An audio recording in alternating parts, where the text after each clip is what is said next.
Alright, Sony did it again.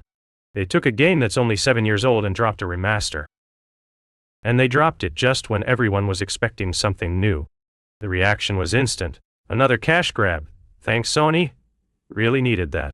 But here's the thing. Once the first deep dives started coming out, even the skeptics had to look twice.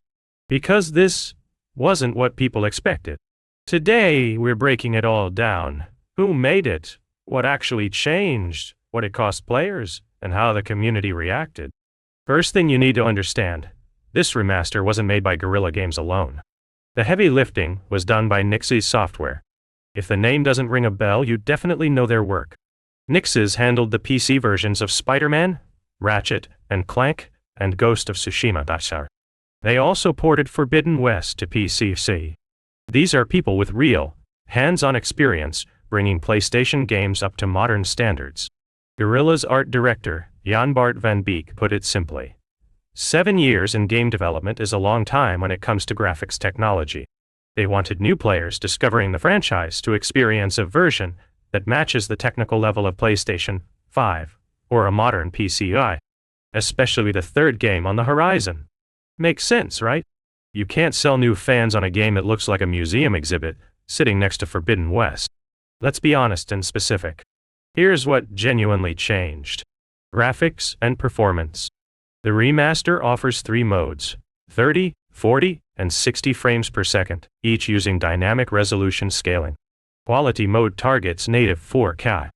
DualSense support is in adaptive triggers and haptic feedback. World and environment. Changes hit basically everything. Denser vegetation, more detailed terrain, more realistic water rendering. Didn't quite reach the sequel's water level, but the gap from the original is very noticeable. And here's a fun fact. The remaster fixed a lighting bug that existed for nearly 8 years. The developers admitted that in the original, it was physically difficult to verify correct lighting across every corner of the massive open world. Think about that. 8 years, and players never even knew there was a bug. Characters and animation. This is where it gets interesting.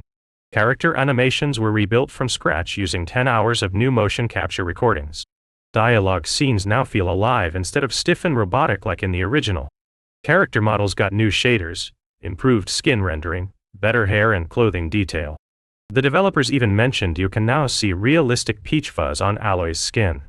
As for audio, over 10 hours were fully re-recorded with a new sound mix, 3D audio, and Dolby Atmos. Gameplay and quality of life. Convenience improvements carried over from Forbidden West. For example, you can now fully skip item pickup animations. Accessibility features from the sequel were also added retroactively. And the big question, is this a remaster or a remake? Digital Foundry set it straight.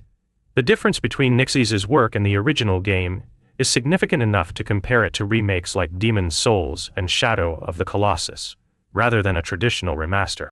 That's a strong statement from people who are very careful with their words. Now for the hot topic, money. If you already owned the original Horizon Zero Dawn, the upgrade cost just $10. Not 30, not 50, just 10. Less than a cup of coffee. Full price for new players, a standard $50. The reaction was predictable. Sony remasters are practically a meme at this point. People said the same thing about Spider-Man and The Last of Us.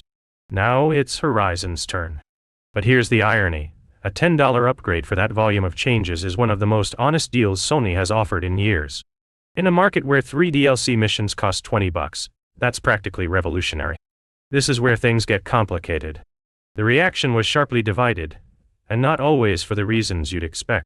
On PlayStation 5, things are mostly positive. The game runs well technically, looks great, and at $10 for the upgrade there's not much to argue about. Steam, though, that's a different story. The original Horizon Zero Dawn peaked at nearly 57,000 concurrent players. The remaster hit just over 2,500. That's 22 times lower. A brutal comparison. Why did this happen? A few reasons. The big one, the game requires a PSN account for single player. The same controversy that exploded with Helldivers 2. Because of this, the remaster was pulled from sale in countries where PSN isn't supported, even though the original sold there just fine. Then there were technical issues at launch. Unstable frame rates, optimization problems. Some players couldn't launch the game without internet, even when they had internet. Reviews on Steam came in mixed. Part of the audience simply called it unnecessary. The original works fine, why pay again? And honestly, that's a fair position. If you already finished the game and the original runs fine on your machine, the upgrade is purely aesthetic. For new players, it's a completely different conversation. So what is Horizon Zero Dawn Remastered, in the end? It's not a checkbox remaster. Nix is genuinely put in the work, rebuilt lighting, animations, environments, audio. Visually, the game lands somewhere between the original and Forbidden West. Not quite at the sequel's level, but firmly in the modern era. For PlayStation 5, it's a great way to experience the first chapter before the third game arrives, especially at $10 for the upgrade.